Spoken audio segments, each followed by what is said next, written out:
मोदी सरकार ने जातिगत जनगणना कराने का फैसला किया है और उसके बाद से इस पर पूरे देश से बहुत तेजी से प्रतिक्रियाएं आ रही हैं। बनारस में कांग्रेस के प्रदेश अध्यक्ष अजय राय ने इसको लेकर आभार यात्रा निकाली, लेकिन उन्होंने आभार प्रधानमंत्री नरेंद्र मोदी के प्रति नहीं व्यक्त किया, अपने नेता राहुल गांधी के प्रति व्यक्त किया। दादी के हाथों का जादू और खुशबू से महकता घर, माँ की मुस्कुराहट और खाने की सुगंध, MDH गरम मसाला, क्योंकि हर रिश्ता है स्वाद से जुड़ा।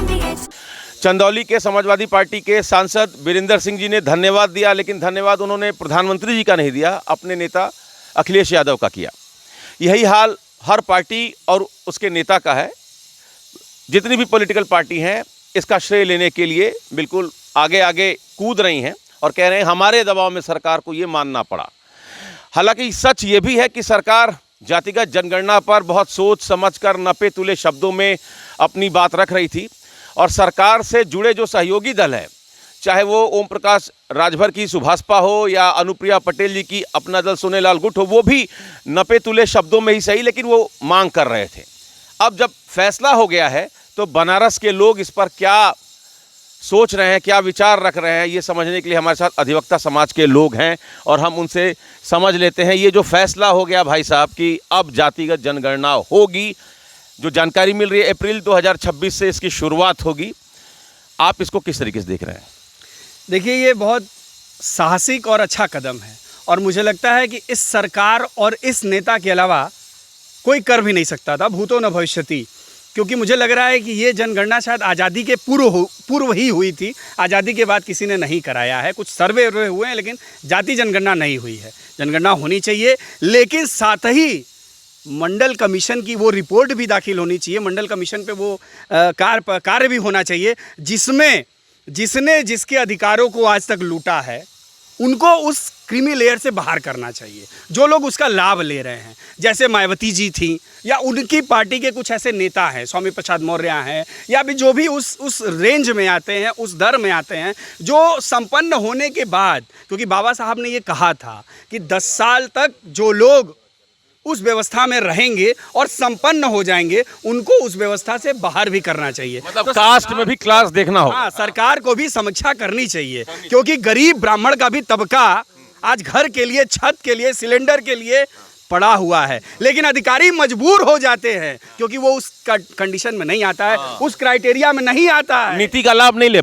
ले पाता है, उस कंडीशन में नहीं आता है। आज भी सवर्णों में ब्राह्मण हो, लाला हो या और भी बनिया कास्ट के भी लोग कुछ सवर्ण में आते हैं, मुसलमान के भी कुछ लोग सवर्ण में आते हैं, जिनकी व्यवस्था नहीं है उनको अधिकारी चाह के भी नहीं दे पाते हैं। जिनके बच्चे रुक जाते हैं 1-2 नंबर से, उनको भी व्यवस्था नहीं मिल पाती है। तो समीक्षा इस पर भी होनी चाहिए और ये स्वागत योग्य कदम है। ठीक है, 1872 से 1931 तक, है ना, अंग्रेजों के शासन में जातिगत जनगणना होती रही थी, आंकड़े जारी होते रहे थे। 1951 में जब स्वतंत्र भारत में पहली जनगणना हुई तो उसमें अनुसूचित जाति जनजाति का उसको वर्गीकृत किया गया, लेकिन बाकी लोगों की जाति उसमें नहीं बताई गई। कहा गया कि इसे एक विभाजनकारी कदम है, ये ठीक नहीं है। अब जबकि ये फैसला हो गया है तो एक तो सबसे महत्वपूर्ण, हर पॉलिटिकल पार्टी श्रेय लेने के लिए आगे दिख रही है, और दूसरा राजनीतिक विश्लेषक पूछ रहे हैं कि इससे होगा क्या, आंकड़े जारी कर देने से क्या हो जाएगा। क्या ये इस बात की गारंटी ये जनगणना देगा कि जिसकी हिस्सेदारी कम है उसकी हिस्सेदारी भी बढ़ाएंगे, या जो विपक्ष कह रहा 50% का जो कैप है वो भी बढ़ाया जाए, वो बैरियर तोड़ा जाए? आप कैसे देख रहे हैं इसको? देखिए, ये मैं जो इसका आकलन करता हूँ, ये राजनीतिक दबाव में लिया गया मजबूरी में फैसला है। आप देख लीजिए, मंडल कमीशन इसका एक उदाहरण रहा। मैं बराबर इस बात को कह रहा हूँ कि जब मंडल कमीशन का BP सिंह ने फैसला लिया तो उनकी सदिच्छा नहीं थी, वो पिछड़ों को आरक्षण नहीं देना चाहते थे। वो इंदिरा गांधी के भी बहुत खास थे, राजीव गांधी के भी बहुत पावरफुल मिनिस्टर में थे, चाहते तो दबाव डाल के मंडल कमीशन लागू कराने की बात कर सकते थे, लेकिन उन्होंने इस चीज़ को जान लिया था कि ये एक बड़ा मुद्दा है, जब कभी हम इसका राजनीतिक लाभ लेने की स्थिति आएगी तो हम लेंगे। और जब देवीलाल ने उनके खिलाफ रैली शुरू की और वो प्रधानमंत्री पद से लगा के हम अब उतर जाएंगे, तो उन्होंने रातों रात मंडल कमीशन, देखिए मोटिव जो होता है ना, इच्छा, सदिच्छा। तो सदिच्छा मैं इसलिए आपको क्रॉस कर रहा हूं कि VP सिंह जी के समय में जो राजनीतिक परिस्थितियां थी आप देवीलाल जी का उदाहरण देकर कहे कि उन पर संकट था, सरकार पर संकट, लेकिन वर्तमान में तो ऐसी कोई पर मजबूरी नहीं थी। संकट नहीं, मौजूदा स्थिति तो ऐसे नहीं है। इसको मैं दूसरे तरफ में बहुत सीधे शब्दों में बता दूं कि यदि मोदी जी 400 सीट पार कर गए होते तो ये जो हो रहा है नहीं होता। ये जहर उन्होंने इसलिए पिया कि वो जो 2 बैसाखी हैं और बिहार में आसन्न चुनाव है, उसको मद्देनजर लेके ये उन्होंने एक जहर पिया है। वो चाहते नहीं थे और इसके दूरगामी परिणाम बहुत खतरनाक होंगे। देखिए 50% का जो आरक्षण का बैरियर जिस दिन आप क्रॉस कर देंगे ना, देश में मेरिट खत्म हो जाएगी। आप फिर मेरिट की बात मत करिएगा, फिर सिर्फ जात और सिर्फ जात की ही बात होगी। मोदी जी भी पीडीए कर रहे हैं। नहीं, देखिए मजबूरी है ना। पीडीए तो अपने आप में एक क्या कहते हैं, भेदभावकारी स्लोगन है। मोदी जी ने इतना तो कहा, उनके ऊपर हिंदूवादी होने का तोहमत लगता है, लेकिन उन्होंने पीडीएस का नारा नहीं दिया, सबका विकास सबका साथ। तो वो तो वहाँ नारा, देखिए स्लोगन आपका आइडियल होना चाहिए।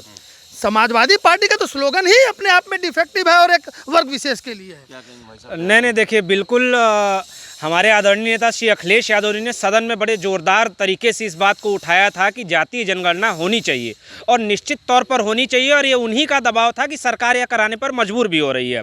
भारतीय समाज की एक व्यापक तस्वीर है, वो जातीय जनगणना के बाद ही सब सामने आ सकेगी।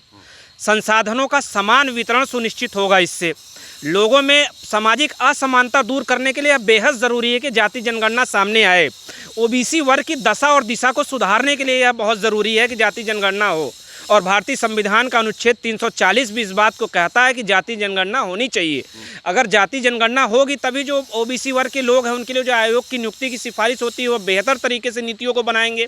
नीतियों को क्रियाशील बनाने के लिए, नीतियों की पारदर्शिता सुनिश्चित करने के लिए जाति जनगणना बेहद ज़रूरी है, और ये पीडीए समाज की जीत है, अखिलेश यादव जी की जीत है। कह रहे हैं पिछड़ों के लिए ये जातिगत जनगणना जरूरी है। अनुप्रिया पटेल जी ने भी ओबीसी मंत्रालय के गठन की मांग की है। आप कैसे देखते हैं सर इस फैसले को? यह जो गठबंधन है, कांग्रेस पार्टी और अन्य पार्टियों का जो गठबंधन है, इन्होंने यह मुद्दा उठाया जाति जनगणना का।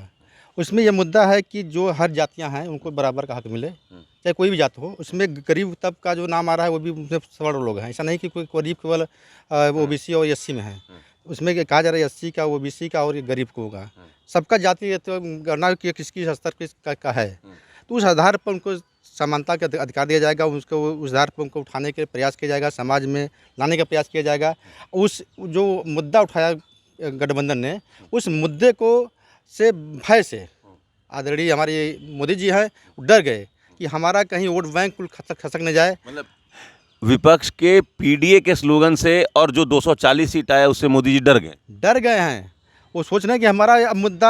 मोदी जी कैसे डर सकते हैं भाई? आप भी क्या बात कर रहे हैं? अरे मोदी जी डरे नहीं होते थे, अभी गाली दे रहे थे। अभी गडकरी जी कहे कि जो जात की बात, वो ठीक है, वो नहीं तो ये वो बात सही है, लेकिन आप इसको इस परिप्रेक्ष्य में भी देख सकते हैं कि उनका वो एक ब्रॉड माइंडेड ये फैसला है। नहीं, क्योंकि दो वैसा उनका 56 इंच का जो सीना विस्तार, उनका एक विस्तार देना चाहते हैं, सबको जगह मिले। जो 2 बैसाखियाँ उनकी हैं वो भागने जा रही थी। मतलब जेडीयू और टीडीपी के दबाव में फैसला हुआ, आप कह रहे हैं? वो भागने जा रही थी। अच्छा। कि अगर आज अगर भाग जाएंगे ये अथवा जाति जनगणना के अथवा पर तो खत्म हो जाएंगे। आप कैसे देख रहे हैं भैया इसको? देखिए, जातिगत जनगणना से पिछड़ों को बहुत लाभ मिलेगा, सम्मान मिलेगा, और जिस तरीके से जातिगत गणना की बात माननीय प्रधानमंत्री कर रहे हैं, निश्चित तौर पर हमारे नेता श्री आदरणीय अखिलेश यादव ने कहा था जिसकी जितनी हिस्सेदारी उसकी उतनी भागीदारी। ये लोहिया जी ने कहा था, वो तो आपके नेताजी दोहराते हैं उसको। हाँ, हमारे नेताजी लोहिया के सिद्धांत तो समाजवादी पार्टी चलती है पूरी, तो लोहिया के सिद्धांत को दोहराते हैं, और वास्तविकता यही है कि जितनी जिसकी हिस्सेदारी उतनी इसकी भागीदारी इस जातिगत जनगणना से मिलेगा। और सरकार पीडीए से डरी हुई है, वास्तविकता बात है। जैसे आप हमारे भाई बंधु कह रहे हैं, वो हकीकत बात है, सरकार पीडीए से डरी हुई है। आप एक बात, क्या नाम है आपका? Prince Chaubey, advocate. पंडित जी एक बात बताइए कि मान लीजिए जातिगत जनगणना हो गया, उसका रिजल्ट भी आ गया कि इतने % ब्राह्मण हैं, इतने % राजपूत हैं, और इतने % कास्ट के पास इतनी ज़मीनें हैं, या इतने % कास्ट के पास इतना कम नौकरी है, तो आंकड़ों के बाद क्या होगा? आपके दिमाग में कभी आया कि इस जनगणना का जो सर्वे रिपोर्ट होगा उसके बाद क्या फैसला होगा? आप लोग को क्या लगता है, कभी सोचा इस पर?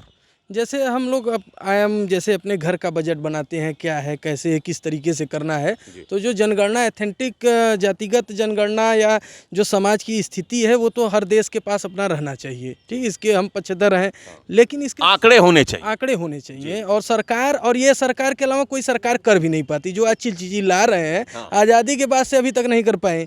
आज अपने श्रेय लेने के लिए होड़ मचाए हुए हैं कि हम ले रहे हैं, हम ले रहे हैं, हम ले रहे हैं, लेकिन इसके साथ ही साथ सरकार को एक आर्थिक सर्वेक्षण भी करा देना चाहिए इसी में, कि जो गरीब हैं, जो श्रवण में गरीब हैं, जो ब्राह्मणों में गरीब हैं, जो क्षत्रियों में गरीब हैं, उनका भी एक डाटा एक मिल जाए, उनके लिए भी कुछ जो है करें। और इसको केवल जातिगत जो ये यात्रा निकाल रहे हैं प्रतिकार, इसी यही तो डर है भविष्य में कहीं ये लोग गृहयुद्ध न करा दे, मतलब जो सर्वे हो समग्रता के साथ, समग्रता, इसको केवल योजनाओं तक लागू किया जाए या उनके आर्थिक सुधार के लिए लागू किया जाए, न कि राजनीति लाभ लेने के लिए किया जाए। मतलब कि इस सर्वे के केंद्र में वोट नहीं होना चाहिए, व्यक्ति होना चाहिए। इस पर आयोग उन राजनीतिक दलों पर आदर्श आचार संहिता कार्रवाई करे अगर राजनीतिक प्रोपेगेंडा कर रहे हैं तो। जैसे कि जाति जनगणना पे हमारे बड़े भाइयों की तरफ से काफ़ी अच्छा बातचीत आया सामने।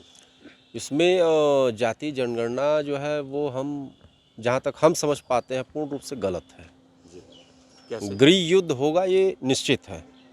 तो जनगणना से समानता की हम बात करते थे, बाबा भीमराव अंबेडकर साहब की तरफ से जिस समानता का उदय आज 78 वर्षों से चल रहा था, कहीं ना कहीं बाबा साहब के ऊपर भी एक प्रश्न चिन्ह है। और सरकार हमारी इतनी निकम्मी नहीं है, पूर्व के सम्मानित सरकार भी इतनी निकम्मी नहीं थी कि उनके पास रिकॉर्ड न हो।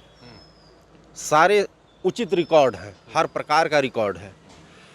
और जाति जनगणना से कहीं भी किसी का भला होने वाला नहीं है। आप आरक्षण के मूल सिद्धांत के खिलाफ हैं। एक लाइन में वही मैं आरक्षण के खिलाफ नहीं हूँ, मैं किसी भी आरक्षण के खिलाफ नहीं हूँ। जो चीज़ें आप इसमें कुछ भी नया नहीं कर सकते हैं, आप केवल गड़े मुर्दे उखाड़ने का प्रयास कर रहे हैं।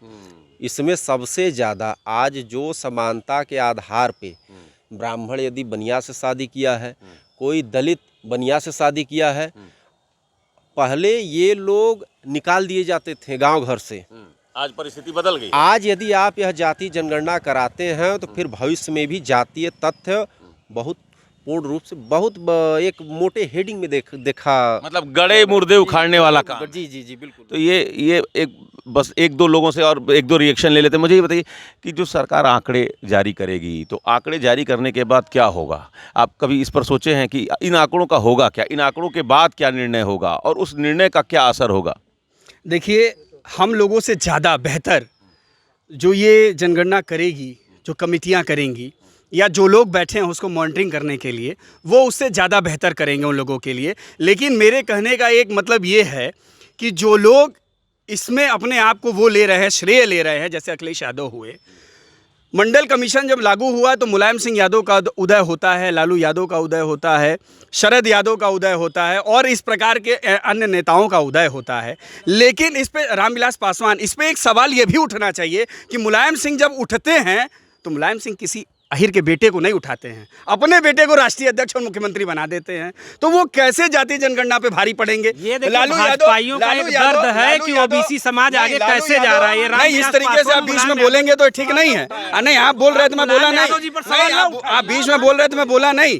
जब रामविलास पासवान का लड़का आता है तो पासवान के बेटे को क्यों नहीं भागीदारी देता है? जब शरद यादव का बेटा आता है तो वो उनके अपने जाति के उन लोगों को, नीचे तबके के लोगों को क्यों नहीं उठाते हैं? देश में 75 वर्षों के बाद भी अगर मलिन बस्ती है, उनके घर तक राशन या रोड, सड़क, गैस नहीं गई है तो ये दुर्भाग्य है। और इसके लिए आदरणीय प्रधानमंत्री जी श्रेयस्कर हैं कि लोगों तक चीज़ों को पहुंचाए हैं। नरेंद्र मोदी जी जाति जनगणना करा देंगे तो उनका बेटा नहीं बैठेगा गद्दी पर, ना ही उनका बेटा उस पार्टी को टेक ओवर करेगा। एक जनता, एक गरीब का भी तबके का लड़का जिसकी जो होगा वो अपनी स्थितियों को सुधारने का काम करेगा। सभी भाइयों की मैं बात सुन रहा हूँ। सभी भाइयों ने जो बात रखा कि जाति गणना या हर चीज़ है, एक मात्र एक पार्टी कांग्रेस है जो तो सबको लेके चल रही है। जिसकी जात का पता नहीं वो जाति जनगणना की सबको बात लेके कर चल रहे रही हैं। है। राहुल गांधी किस जाति के हैं ये बता हर दें। जात, हर समुदाय, हर राहुल समाज के गांधी चल रही किस है। जाति के हैं, किस जाति में आएंगे? वो इंडिया के हैं। हाँ। एक आखिरी कमेंट, आखिरी कमेंट हम ले ले रहे हैं आपसे। मुझे ये बताइए कि भारत का विषय है। जो राजनीतिक विश्लेषक हैं वो ये कह रहे हैं कि सरकार, एक तो इसकी समय सीमा क्या होगी, इसकी प्रक्रिया कब से शुरू होगी, उससे ज़्यादा महत्वपूर्ण इसका होगा क्या? देखिए, इसका सिर्फ और सिर्फ नुकसान होगा। वी द पीपुल की जगह we are Brahmin, we are Thakur, we are Bhumihar, we are Lalas, we are SC, we are ST, मतलब we are the people of India, जो भारत की प्रस्तावना का मूल है, जिसके लिए सारा कानून है, सारा संविधान है, उसकी धज्जियां उड़ेंगी। क्यों उड़ेंगी?